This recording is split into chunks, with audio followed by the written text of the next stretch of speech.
Mesdames, Messieurs, bonjour et merci d'avoir pris le rendez-vous de cette émission spéciale, émission consacrée pour répondre à certaines de vos préoccupations qui sont également les nôtres en ce qui concerne l'éducation sexuelle des filles en milieu scolaire. De l'éducation à la santé sexuelle en milieu scolaire, l'état des lieux au Bénin, c'est le thème qui fait donc l'objet de cet entretien sur cette émission spéciale. Merci à toutes et à tous d'avoir pris ce rendez-vous. Nous avons invité Nyanwe Espérance Obonté, docteur en sociologie, anthropologie, coordonnatrice du programme sectoriel de lutte contre le VIH-Sida, la tuberculose, le paludisme, les infections sexuellement transmissibles en milieu scolaire. Docteur Nyanwe Espérance Obonté, bonjour. Bonjour Mauril. Merci d'avoir accepté notre invitation. Nous aborderons donc deux axes tout au long de ces 52 minutes. Le harcèlement et l'éducation sexuelle en milieu scolaire. Dites-nous, docteur, malgré toutes les dispositions corsées prises par le gouvernement, le harcèlement continue en milieu scolaire. Pouvez-vous nous rappeler un peu ce qui a conduit donc le gouvernement à prendre autant de dispositions pour décourager le harcèlement des jeunes filles en milieu scolaire? Merci Mauril. Je profite pour dire merci à Eden TV qui m'a invité sur ce plateau de l'émission spéciale. Et je passe par ce même canal pour saluer les autorités du ministère des enseignements maternels et primaires qui ont autorisé ma présence sur ce plateau. Je voudrais saluer particulièrement mon ministre de tutelle, Karim Saliman. Donc, pour revenir au sujet, et vous savez, depuis quelques années, le gouvernement a pris des mesures ardues pour contrer le harcèlement sexuel en milieu scolaire. Donc, il faut d'abord partir de la compréhension du concept harcèlement. Qu'est-ce qu'on appelle alors harcèlement, voilà, si vous le voulez?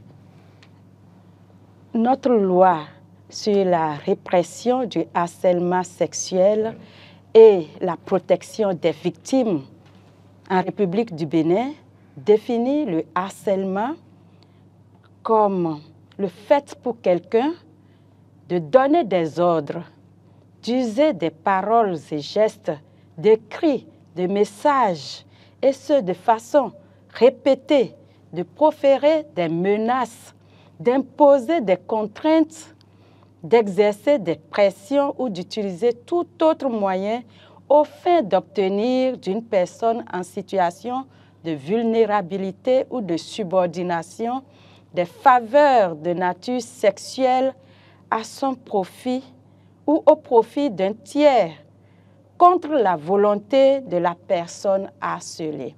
Autrement dit, c'est imposer des attitudes, des paroles, des gestes à connotation sexuelle contre la volonté de la personne, et ce en utilisant l'intimidation, la menace, le chantage, la violence verbale, physique et psychologique. Oui.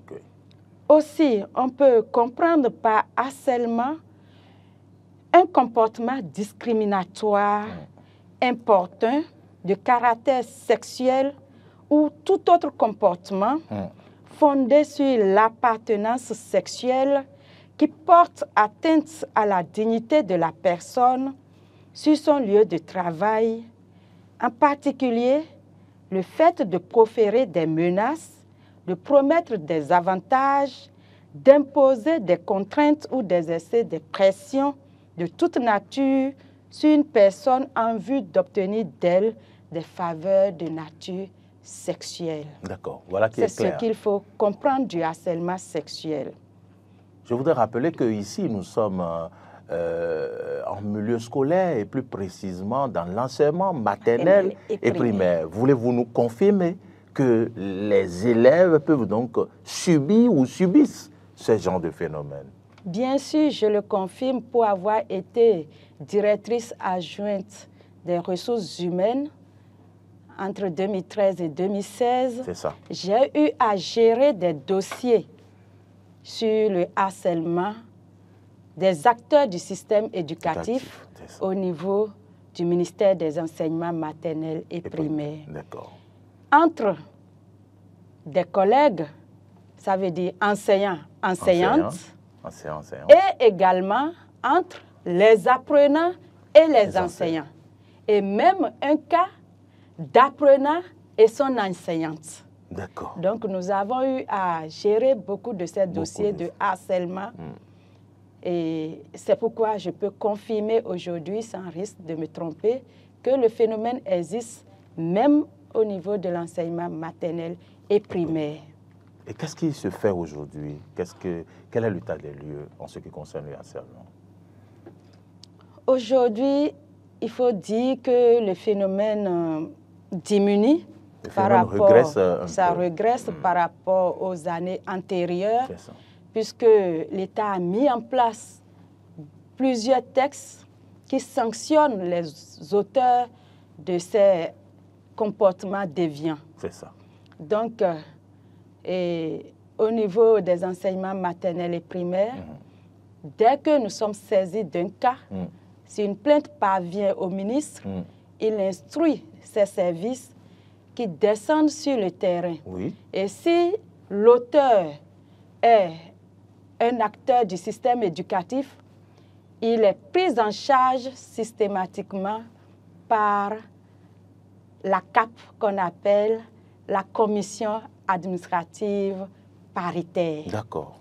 Donc c'est cette commission qui les écoute, qui mène les enquêtes certainement, qui tient un conseil de discipline et qui propose des sanctions à l'autorité. Et l'autorité prend un test qui sanctionne l'intéressé et envoie la fonction publique qui applique et le MEF aussi s'il s'agit d'une suspension ou pas. Donc voilà les autres organes qui interviennent dans le cadre de la sanction des fautifs. Ok. Oui.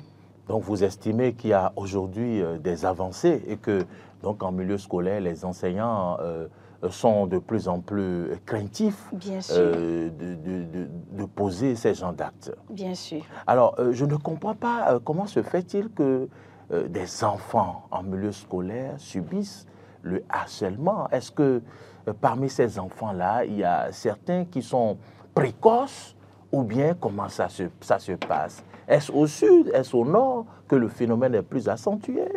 Donnez-nous un peu plus d'informations. Merci, Mauril. Il faut dire que au primaire, tous les enfants sont mineurs. Il n'y a pas d'enfants plus âgés que l'autre parce que l'âge maximum pour présenter les enfants dans le cursus normal au primaire, c'est 16 ans pour les filles et 15 ans pour les garçons. Et donc, tous les enfants sont mineurs. C'est pourquoi j'ai l'habitude de dire pendant mes sensibilisations que tous les enfants au primaire sont des enfants du procureur. C'est ça. Parce que quand vous les touchez, c'est directement le procureur qui vous prend en charge en ce qui concerne les peines et les sanctions pénales. C'est ça. Donc, c'est pour dire qu'au niveau des enseignements maternels et primaires, il n'y a pas d'enfants âgés dans le cursus normal. Nous avons d'autres circuits qui reprennent des enfants qui ont abandonné. Les classes. Il y a des coopérations des organismes extérieurs qui interviennent dans le MAMP, comme la coopération suisse, et qui réintègrent ces enfants déscolarisés. Je ne veux pas parler de ces cas, parce que c'est des personnes qui sont visiblement âgées, donc qui répondent de leurs faits. Matures. Donc, je parle du cursus normal des enfants. Donc, aucun enfant dans le cursus normal n'a l'âge majeur. D'accord. Et donc, c'est la perversité des auteurs qui fait qu'il y a le phénomène du harcèlement sexuel en milieu scolaire du ministère des enseignements maternels et primaires. Il faut dire qu'on est allé même jusqu'à trouver au niveau de la maternelle, des cas de harcèlement et même de viol. Des cas d'attouchement d'enfants. Bien sûr, au niveau de la maternelle. D'accord. Des enfants qui ont moins de 5 ans. C'est pourquoi je parle de la perversité de ces auteurs, de ces actes. C'est ça. Et au primaire également. C'est souvent des enfants qui ont entre 5 ans et 12 ans, 15 ans, 16 ans maximum. Donc, c'est pour dire qu'ils ne sont pas matures. Et ça peut être des garçons comme des filles, comme je viens de l'évoquer. Il y a eu un cas où c'est l'enseignante qui a eu raison du garçon. Mais ces cas ne font pas légion. C'est surtout les cas des filles qu'on voit et qui sont répétitifs d'année en année. Et ce phénomène pourrait conduire jusqu'aux grossesses non désirées en milieu scolaire. Vous parliez de viol tantôt, dont on ne connaît pas forcément les auteurs. Parlez-nous de ces cas. D'abord, je voudrais répondre à votre question précédente qui demandait si le phénomène est localisé au nord ou au sud. D'accord, allons-y. Je voudrais dire que le phénomène s'étend sur toute l'étendue du territoire national, avec des pics surtout à certaines villes concentrées. Il y a par exemple dans l'Atlantique, vous savez, là où il y a les masses, il y a forcément des phénomènes des déviances comportementales. La perversité est plus prononcée dans certaines villes. Il y a beaucoup d'engouement. Donc, si je prends, par exemple, l'Atlantique, on peut remarquer ces phénomènes. Quand je prends l'Ouémé, quand je prends également l'Atakora, vous voyez, c'est des endroits, mais c'est souvent dans les centres-villes. Les zones reculées aussi n'en demeurent pas moins. Par exemple, on a eu un cas dans une des communes des collines où les parents ont été obligés de mettre de cadenas sur la culotte de leur enfant qui allait à l'école. Ça, c'est un fait réel? Un fait réel de terrain. Et l'enfant voulant aller aux toilettes n'a pas pu ouvrir sa culotte pour aller et a dû se libérer dans ses vêtements. Les parents approchés ont donc estimé qu'il y avait trop de viols d'enfants dans le village parce que les maisons étaient éloignées du centre-ville. Et que les auteurs seraient même des élèves qui poursuivaient ces victimes dans des lieux retranchés des villes sur leur chemin de retour. Pour commettre le forfait. Oui, dans les brousses. Donc, c'est pour dire que le phénomène est partout. Aucun endroit ne fait exception. D'accord. Oui.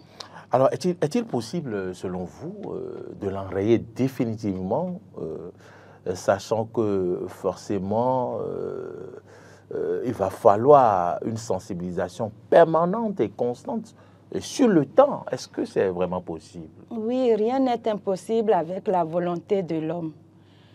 Tout part de l'éducation à la base. Aujourd'hui, de plus en plus, les parents ne suivent pas l'éducation des enfants. Et avec le phénomène des masses médias, les enfants ont accès à beaucoup plus de connaissances que par le passé et découvrent par eux-mêmes certains faits que les parents même ignorent. Il y a certains parents qui n'ont jamais eu la chance, par exemple, de voir des phénomènes de pornographie dans les trucs. Mais aujourd'hui, les enfants à l'école, avec d'autres enfants plus aisés, dont les parents mettent à disposition les appareils, les téléphones Android, ils arrivent à aller sur l'Internet, à télécharger de ces applications et les montrent aux enfants les moins nantis. Donc, c'est pour dire, c'est une éducation à la base qu'il faut. Il faut éveiller la conscience des parents, d'élèves, sur les dangers de ces comportements déviants et que depuis la maison, depuis le bas âge, chaque parent éduque les enfants de manière à ce que les enfants commencent par prendre conscience de leur dignité depuis le berceau. À savoir qu'il y a des comportements à éviter quand on veut vivre en société. D'accord. Et l'école ne fait que renchérir ce que les parents ont commencé à domicile et sûrement apporter des connaissances livresques, des connaissances, des savoirs pour renforcer ce que l'enfant a déjà acquis dès sa maison. C'est ça. Donc c'est une éducation qu'il faut, une éducation sociale, de tous, une éducation familiale, une éducation scolaire. Donc tous les autres d'éducation doivent se concentrer pour pouvoir avoir une société modèle. Est-ce qu'on va y arriver? Bien sûr, avec la volonté des humains. Vous nous rassurez. Parlons à présent de l'éducation sexuelle des filles en milieu scolaire. Aujourd'hui, qu'est-ce qui se fait de façon concrète par votre programme? Merci Mauril. Et depuis la mise en place du programme sectoriel de lutte contre le VIH-Sida, la tuberculose, le paludisme, les hépatites, les infections sexuellement transmissibles et les épidémies en milieu scolaire, tel que le programme même le stipule, nous nous attelons à sensibiliser tous les acteurs du système éducatif au niveau du sous-secteur des enseignements maternels et primaires. Nous partons des apprenants, des acteurs même du système, les enseignants, les encadreurs des apprenants, les conseillers pédagogiques, les inspecteurs de tous ordres et même le personnel administratif. Comment cela s'opère? Au niveau des apprenants, nous leur parlons surtout au niveau de l'éducation à la santé sexuelle, de l'hygiène corporelle d'abord. L'hygiène corporelle. L'hygiène corporelle. De l'hygiène corporelle, nous évoluons sur la gestion menstruelle. D'accord. Et quand on veut parler de la gestion menstruelle, on associe les garçons parce que c'est un phénomène qui fait parfois que des enfants quittent l'école. Parce que les parents n'arrivent pas à parler de ce phénomène à leurs enfants. Avec les enfants. Et ils ignorent qu'à tout moment de la vie des enfants, cela peut arriver. Avant, c'était après 12 ans, 14, 15 ans, 16 ans même, que les filles voyaient leur menstruer.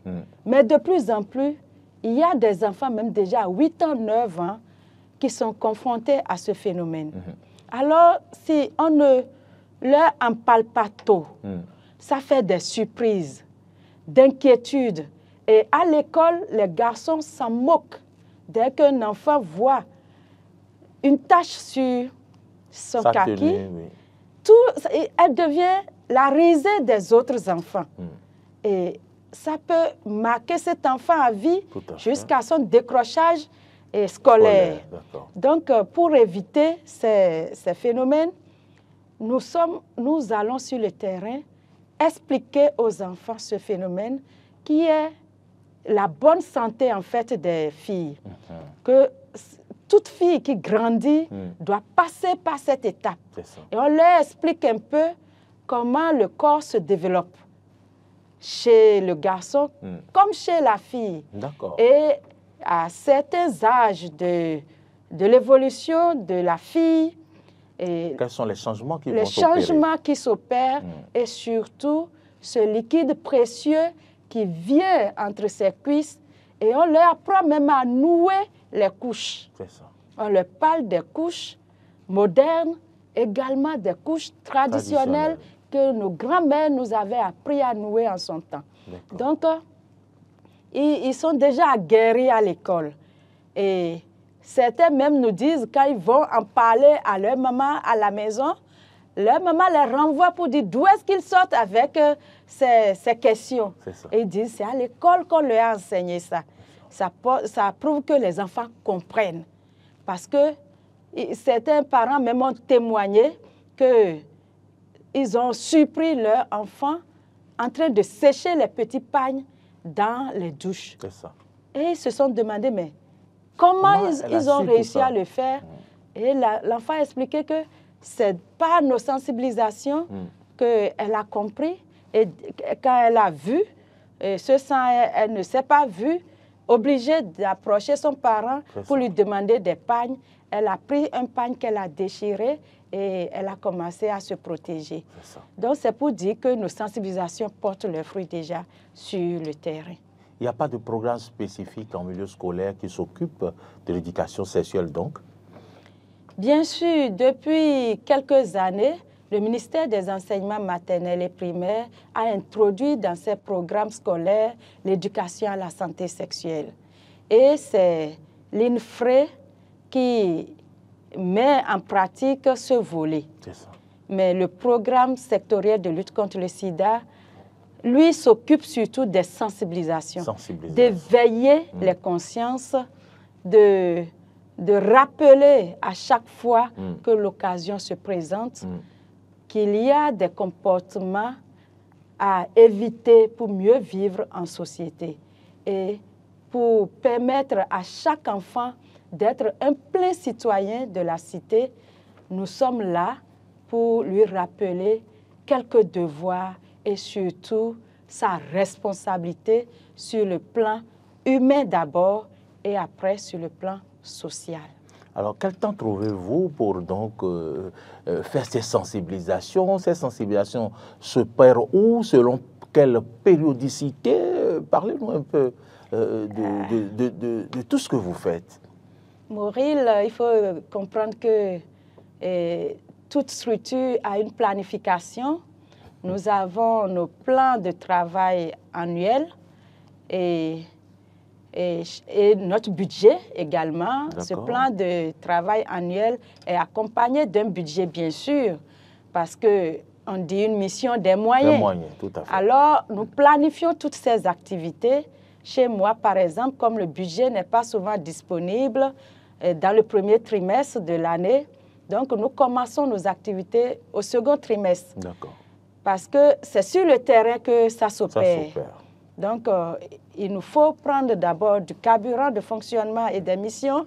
Il faut faire, mais le trimestre, quand je dis on ne va pas sur le terrain, ça veut dire qu'à l'intérieur de la structure, nous travaillons, nous faisons des TDR, nous faisons des thèmes de référence, nous faisons des fiches de financement, nous prenons des notes de service à l'orientation de l'autorité pour expliquer ce que nous voulons faire sur le terrain et à combien ça va coûter.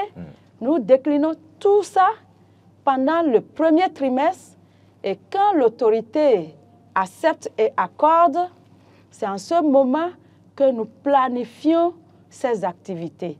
Dans le premier trimestre, nous faisons de l'éducation à la santé sexuelle, par exemple. Nous parlons exclusivement aux apprenants de la gestion des menstrues, de l'hygiène corporelle et tout comportement citoyen. D'accord. Et ceci étant, au troisième trimestre, c'est souvent à l'endroit des acteurs du système les plus âgés, les enseignants. Comme cette période? Bien sûr. Non, là, c'est le quatrième trimestre.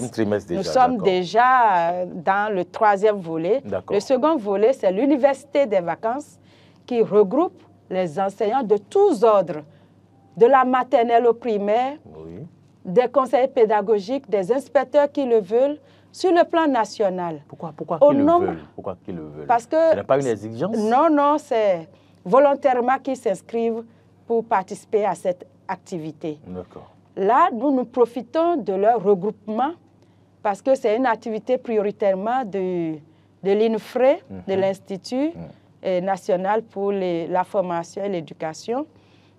Donc, cette structure forme pédagogiquement ses participants à l'université de vacances et nous profitons de leur regroupement pour les sensibiliser sur les différentes maladies du programme.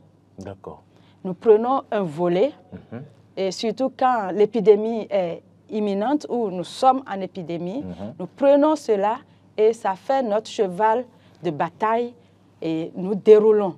Nous invitons à cet effet des médecins, ça veut dire nous travaillons avec le ministère de la Santé exclusivement, avec les agents de CIPEC qui mettent à notre disposition des intrants et ils viennent faire des prélèvements pour des analyses. Parce que nous profitons de ces regroupements pour faire des dépistages volontaires du VIH. C'est encore volontaire? Oui, volontaire. Normalement, parce que la ça loi, ne devrait pas l'être. Non, c'est volontaire. La loi n'oblige personne à prendre en charge sa santé. Il vous donne la possibilité de vous porter bien. Donc, nous faisons ce dépistage et même parfois couplé du dépistage des hépatites quand nous avons l'accompagnement des ONG et autres. Et si les intrants sont disponibles. Et vraiment, il y a souvent de l'engouement et il y a toujours des cas, on trouve toujours des cas qui s'ignorent à la fin de ces dépistages, soit qui découvrent qu'ils avaient des hépatites ou qui découvrent qu'ils sont séropositifs au test du VIH-Sida. Donc voilà, quand nous faisons... Comment se fait la prise en charge dans ces cas? Dès que nous avons les statistiques, déjà les agents CIPEC les sensibilisent au niveau des résultats. Ils le font sur place. Dès qu'ils voient c'est positif, c'est souvent des cercles fermés, puisque nous ne sommes pas des professionnels de la santé. Donc, ils savent comment leur parler et les orienter vers les centres de prise en charge immédiatement. Et parfois, certains viennent nous voir dans les services et nous les orientons également. Parce qu'aujourd'hui, le VIH n'est plus... le virus du VIH n'est plus une fatalité. Puisque on arrive avec les antirétroviraux à ressusciter ces personnes. Donc ces personnes n'en meurent pas. Efficacement. On les prend en charge et c'est de façon gratuite. L'État a mis à disposition du ministère de la Santé des moyens efficaces pour contrer ces maux. Et il y a même des zones également qui traitent les hépatites, les zones déclarées rouges, qui prennent en charge le traitement de l'hépatite de façon gratuite aujourd'hui au Bénin. Mais ce volet n'est pas encore étendu sur tout le territoire national. C'est pour dire que le sida n'est plus une fatalité au Bénin aujourd'hui. L'homme, le séropositif qui est vite pris en charge, et après un traitement normal, peut atteindre la charge virale négative. Donc, il peut vivre normalement avec les autres humains sans risque de les contaminer. Voilà. Alors, les sensibilisations que vous faites en milieu scolaire, vous l'aviez dit tantôt, que ça se fait en présence des garçons. Est-ce qu'ils sont réceptifs aux informations que vous passez? Et souvent, quelles réactions ont-ils? C'est nous qui pensons que nos enfants sont naïfs. Ah oui? Mais laisse-moi vous dire, c'est eux qui déroulent les communications. Ah bon? Lorsque nous nous portons sur le terrain, notre méthode est surtout participative. Nous posons des questions et ils déroulent toute la communication. Et parfois, vous êtes surpris? Très. Parce que vous voyez un enfant qui a l'air très naïf, très petit dans son corps, mais quand il ouvre la bouche, vous voyez qu'il répond exactement et donne la vraie information. Et ils ont même des synonymes pour nommer le sexe, pour nommer le coït. Ils ont des termes qu'eux-mêmes se forgent sur le terrain. Ah oui? C'est vraiment amusant de les entendre, ces enfants. Je voudrais bien que vous ayez l'occasion de venir participer une fois à nos sensibilisations sur le terrain. Vous verrez que c'est vraiment intéressant. On va le faire, c'est promis. Comme les enfants, on doit les protéger. C'est pourquoi souvent, on ne se hasarde pas dans ces milieux avec la caméra pour ne pas les afficher à la face du monde. Qu'est-ce qu'il en est alors des grossesses non désirées? Est-ce qu'il y a des statistiques? Est-ce que vous avez pu avoir quelques statistiques dont vous pouvez nous parler? Parce que malgré ces sensibilisations, on constate quand même que souvent, c'est du retour des vacances que ces enfants reviennent avec des grossesses. Parfois, nous-mêmes, on est étonnés de voir les élèves qui ne savent même pas qu'ils sont enceintes. Qu'est-ce qu'il en est, docteur? Mauril, merci pour la question. Il faut dire que par le passé, on avait beaucoup de cas de grossesse précoce. Et au temps de nos parents, je vais parler des années 80 à 90, il faut dire que en leur période, ce n'était même pas du tout accepté dans une école qu'une fille arrive enceinte. D'accord. Elles étaient exclues systématiquement du système scolaire. D'accord. Mais après 90, les mentalités ont évolué et on autorise aujourd'hui des filles qui portent des grossesses à venir si ces grossesses ne les empêchent pas de s'instruire et même après l'accouchement de reprendre les cours. Ce n'était pas le cas par le passé. Et il faut dire, le fait de donner cette ouverture a bizarrement compliqué les choses et on est arrivé à des cas de grossesse qui atteignaient plus de 9000 sur le plan national avant 2016. 9000 grossesses. Oui, grossesses en milieu scolaire. Donc, au fur et à mesure que les ONG et les structures, chacun a pris ce combat en main, aujourd'hui, il faut dire que le phénomène a régressé de façon très sensible. D'accord. Et je voudrais donner ici quelques statistiques pour ces 3 dernières années. Allez-y. On remarque que sur le plan national, et entre l'année scolaire 2021-2022, il faut dire que ces statistiques nous viennent du ministère des enseignements secondaires. Parce qu'au niveau du primaire, nous n'arrivons pas encore à avoir ces statistiques. Il faut dire que c'est un phénomène qui demeure très gênant, qu'un parent accepte que son enfant aille à l'école au primaire avec une grossesse. Donc, c'est souvent des cas où les parents les sortent de l'école, ou les envoient dans les villages accoucher et l'année suivante, ils reprennent ou les envoient dans des villes voisines. Donc, c'est pour dire que le phénomène n'est pas observé au niveau du primaire. Donc, ces statistiques sont des statistiques issues des lycées et collèges du ministère des enseignements secondaires et de la formation technique professionnelle.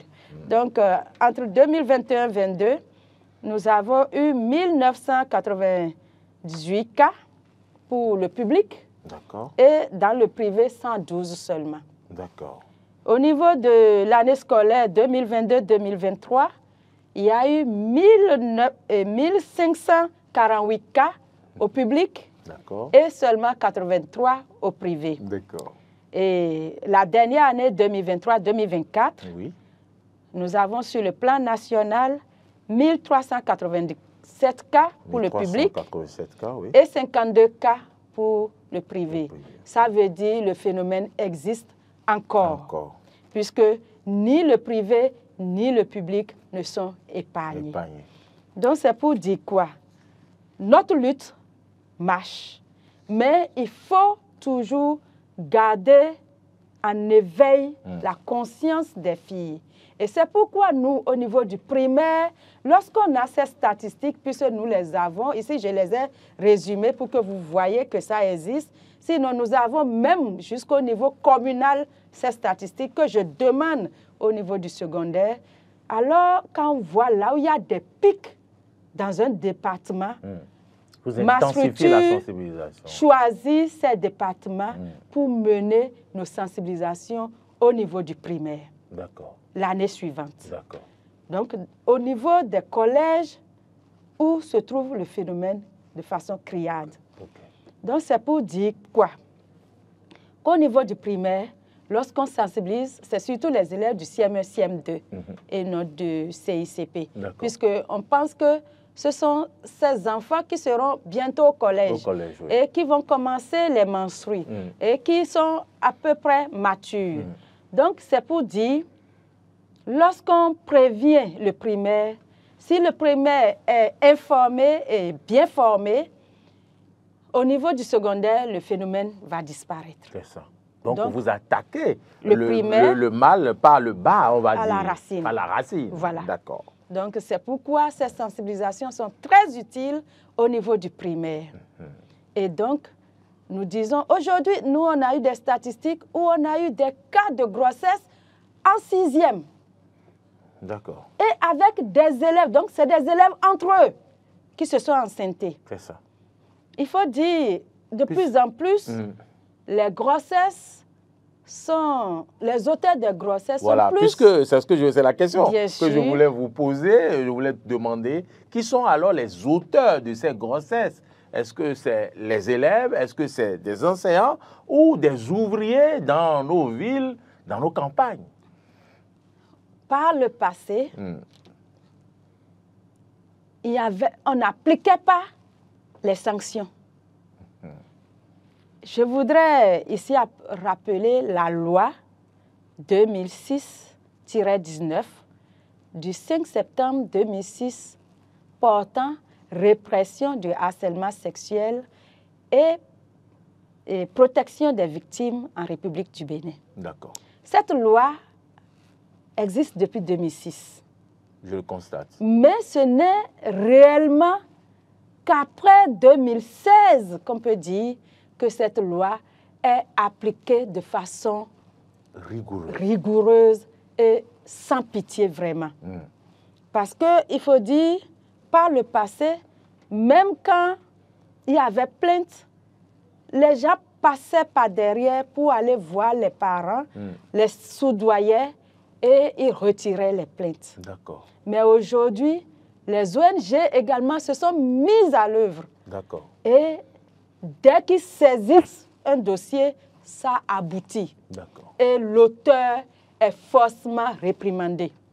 Donc, c'est pour dire, les auteurs, par le passé, c'était des enseignants. D'accord. Ils étaient nombreux à être des auteurs de ces grossesses en milieu scolaire. Mais avec les sanctions, des peines d'emprisonnement, ce phénomène a beaucoup reculé en milieu scolaire et surtout au niveau des enseignants. Et ils se sont rangés. Ils se sont rangés. Plus ou moins. C'est vrai qu'il y a toujours certains qui... Toujours des brebis galeuses dans la bergerie, mais il faut dire que ça a beaucoup reculé. D'accord. En dehors des enseignants.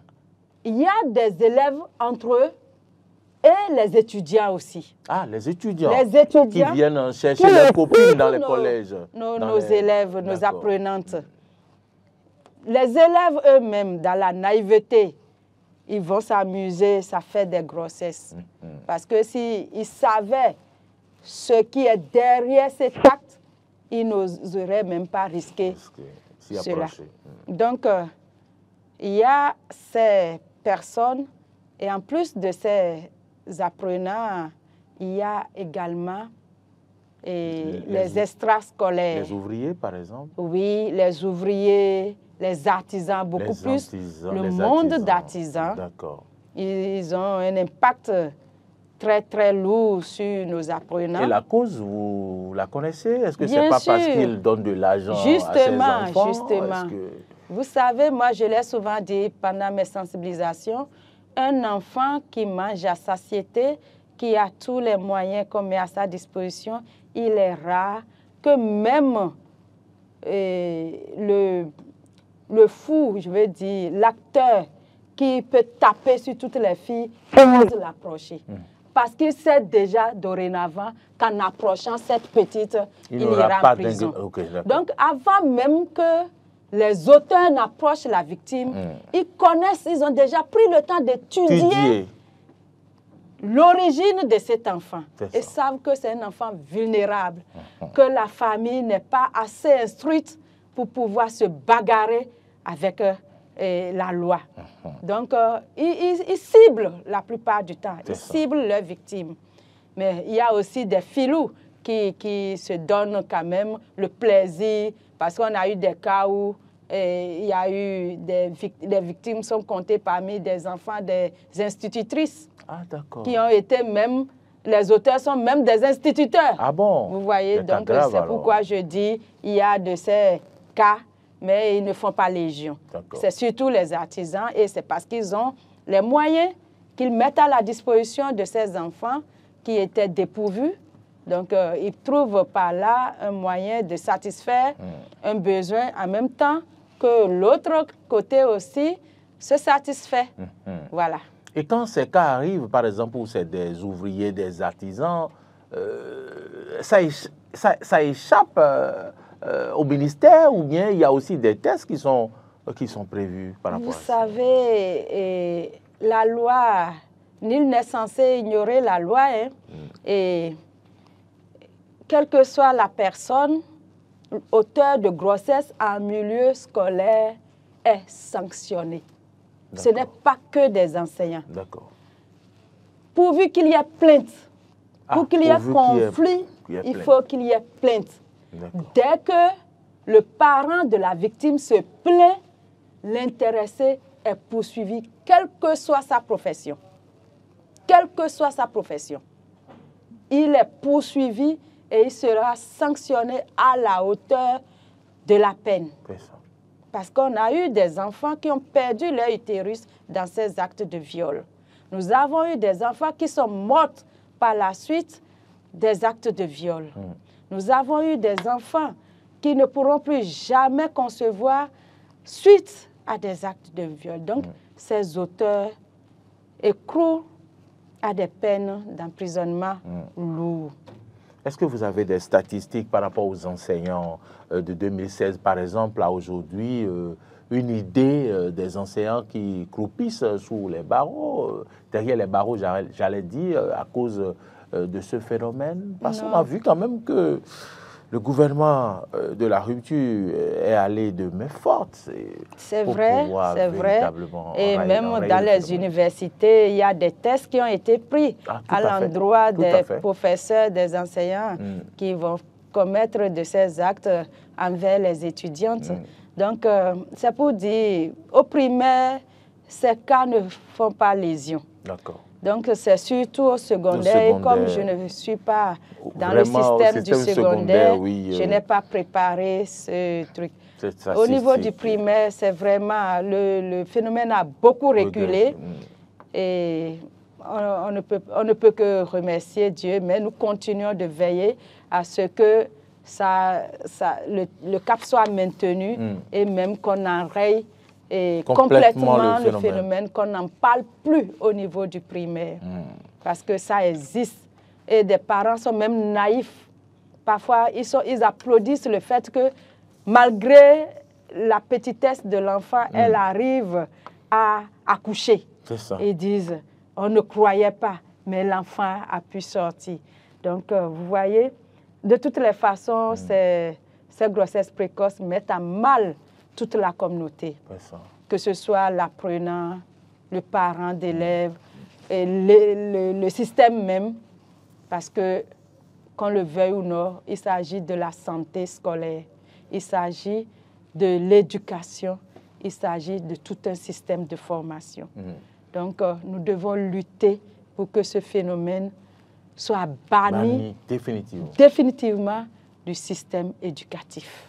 Je rappelle que vous êtes coordonnatrice du programme sectoriel de lutte contre le VIH-Sida, la tuberculose, le paludisme, les infections sexuellement transmissibles en milieu scolaire. Quels sont vos motifs de satisfaction aujourd'hui avec tout ce travail-là que vous abattez en milieu scolaire avec vos collaborateurs aujourd'hui? Merci Mauril. Je voudrais dire que pour une femme, c'est toujours bien quand on voit ses enfants hors de danger. Vous voyez? Lorsque nous allons sensibiliser et que nous voyons cette foule d'enfants qui partent, on avait un cri qu'on leur disait, fermons les cuisses, ouvrons les cahiers. Et aujourd'hui, quand tu vois un enfant, là où nous sommes passés, sensibilisés, il vous voit en rue, fermons les cuisses, ouvrons les cahiers. Ça dit beaucoup de choses. Juste ce slogan. En plus, nous leur apprenons des astuces pour dire, dès que quelqu'un t'aborde, qui ne te connaît pas, qui te montre un truc sexuel sur son appareil, va le signaler immédiatement, ça veut dire veut te détourner. Quelqu'un qui t'envoie lui prendre quelque chose et en retour te touche des parties sensibles de ton corps, il faut le signaler. Un proche de la famille qui te cligne des yeux de manière à ce que tu puisses faiblir et puis le signaler. Et ça, les enfants le savent bien. Très bien. Ils le répètent. Et aujourd'hui, comme les statistiques le prouvent, même les grossesses précoces sont en train de diminuer, d'année en année. Ça veut dire nos sensibilisations portent. Et aujourd'hui, j'ai la joie de savoir que les enfants comprennent qu'il ne s'agit pas d'aller s'amuser avec le corps. Tous les amusements ne sont pas bons, ne sont pas conseillés. Il faut faire la part des choses. Et c'est pourquoi j'aime dire aussi aux adultes, évitez de vous distraire de façon mal. Ne faites pas des distractions qui vont vous pourrir la vie. Un père de famille qui va se retrouver derrière les barreaux alors qu'il a une femme, des enfants, et pour un plaisir de quelques minutes. De quelques minutes, pervers. C'est un plaisir pervers. Donc, qu'est-ce qu'il peut en tirer? Qu'est-ce qu'il peut en tirer d'un enfant de moins de 10 ans? Vous voyez? Donc, c'est une satisfaction pour moi, surtout à cette position, de pouvoir donner le meilleur de moi-même. Et j'amène toujours, je rappelle toujours à mes collaborateurs que le message que nous portons, c'est un message humanitaire. C'est un message pour construire la société. Ce message, il faut dire, c'est un message qui va refaire un monde nouveau, un monde sans maladie. Parce que si chacun a un comportement responsable, si chacun sait que je dois me protéger au cas où je ne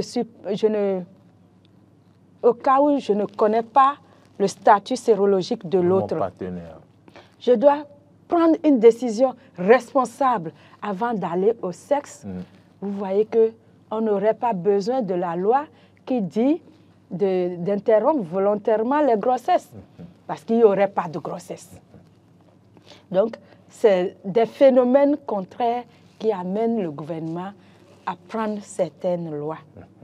Donc, il faut dire que tout part de l'éducation et nos sensibilisations complètent l'éducation scolaire, complètent l'éducation familiale. Et le tout, c'est pour une cité meilleure, un monde meilleur, une vie meilleure tout court. Merci. Je vais vous poser une dernière question.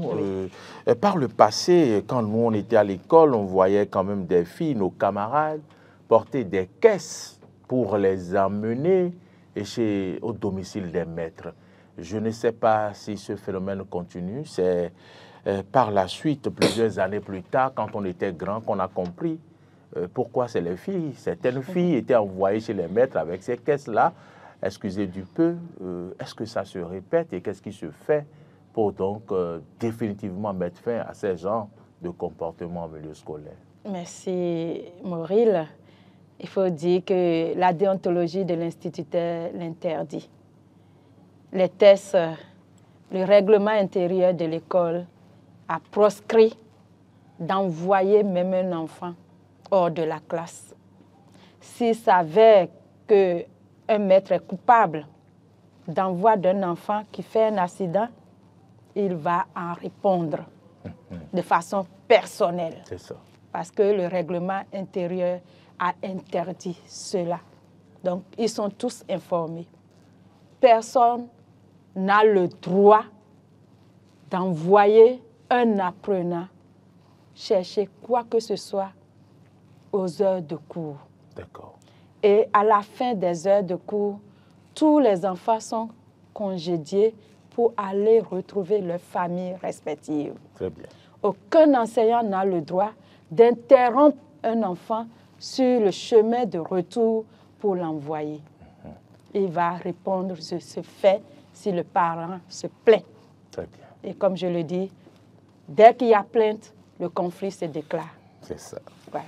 Docteur Nyanwei Espérance Obonté, vous êtes docteur en sociologie, anthropologie, coordonnatrice du programme sectoriel, je ne dirai jamais assez, de lutte contre le VIH-Sida, la tuberculose, le paludisme, les infections sexuellement transmissibles en milieu scolaire. Quel est votre mot de fin au terme de cette émission? Oui, avant mon mot de fin, je tiens à remercier Mauril et tout le personnel d'Eden TV. Je voudrais remercier mon ministre et toutes les autorités, particulièrement ma SECOM, Aminata Dia.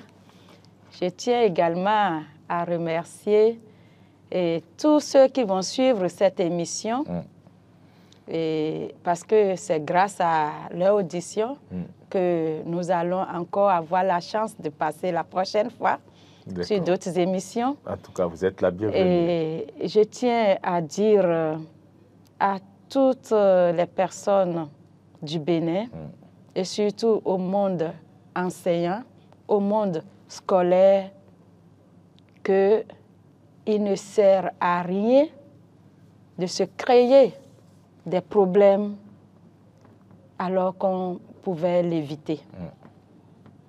Il vaut mieux être un bon enseignant et finir sa carrière comme un exemple de la cité que de croupir derrière les barreaux en mettant la honte sur ta famille et ta progéniture.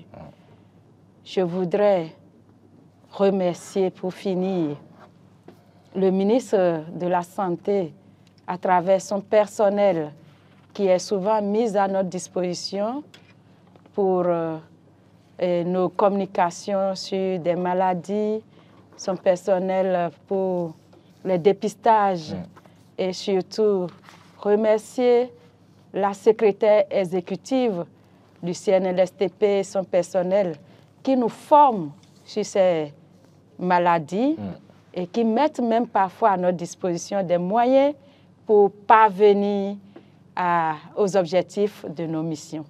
Merci à tout ce bon monde. Merci Mauril de m'avoir invité. C'est moi, c'est Eden TV qui vous remercie d'avoir accepté notre invitation. Il faut reconnaître que ça n'a pas été facile. Oui. Nous sommes basés à Glodjigbe, vous êtes venus de Porte-Novo, il faut le rappeler. Merci pour ce grand déplacement. Mesdames, Messieurs, nous sommes au terme de cette émission. Il ne sert à rien de se créer des problèmes alors qu'on pouvait en éviter. C'est un message fort de docteur Nyanwei Espérance Mbonté. Eh bien, il faut aussi retenir que les enfants doivent fermer les CUS et ouvrir les cahiers. Et c'est aussi un slogan que vous avez mis en place également pour pouvoir donc sensibiliser les enfants. Si vous avez suivi cette émission, je vous remercie pour toute l'attention que vous avez accordée à cette émission dont le thème est intitulé de l'éducation à la santé sexuelle en milieu scolaire, l'état des lieux au Bénin. J'espère que vous avez suffisamment entendu, vous avez suffisamment appris avec notre invité. Une fois encore, merci d'être venu. Merci. Merci donc à toutes et à tous d'avoir suivi cette émission spéciale qui a été réalisée par Marcel Yedo. Au son, c'est Gérard Ronsa. À la diffusion, Martin Toïnset. C'est grâce à Modeste Roundekmondi, le community manager de notre groupe de presse, que vous allez suivre, ou du moins que vous suivez cette émission en direct sur YouTube. Bonne suite de nos programmes et à bientôt.